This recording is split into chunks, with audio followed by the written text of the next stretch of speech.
বিদ্যে বোঝাই বাবু মশাই চড়ি শখের বোটে। মাঝিরে কন বলতে পারিস সূর্যি কেন ওঠে? চাঁদটা কেন বাড়ে কমে, জোয়ার কেন আসে?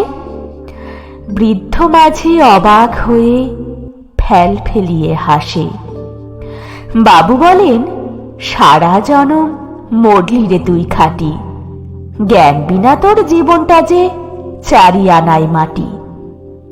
খানিক বাদে কহেন বাবু, বলতো দেখি ভেবে, নদীর ধারা কেমনে আসে পাহাড় হতে নেবে? বলতো কেন লবণ পোড়া সাগর ভরা পানি?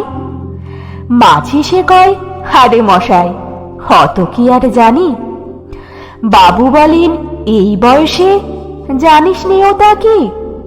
জীবনটা তোর নেহাত খেলো অষ্ট আনাই ফাঁকি। আবার ভেবে কহেন বাবু, বলতো ওরে বুড়ো, কেন এমন নীল দেখা যায় আকাশের ওই চূড়ো? বলতো দেখি সূর্য চাঁদে গ্রহণ লাগে কেন? বৃদ্ধ বলে, আমায় কেন লজ্জা দেছেন হেন? বাবু বলেন, বলবো কি আর, বলবো তোরে গীতা, দেখছি এখন জীবনটা তোর 12 আনাই বৃথা। খানিক বাদে ঝড় উঠেছে, ঢেউ উঠেছে ফুলে।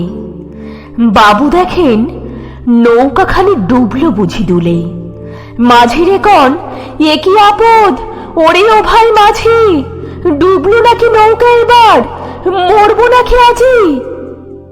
মাঝি শুধাই, সাঁতার জানো? মাথা নাড়েন বাবু।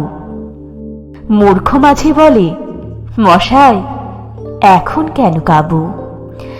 বাঁচলে শেষে আমার কথা হিসেব করো পিছে, তোমার দেখি জীবনখানা 16 আনায় মিছে।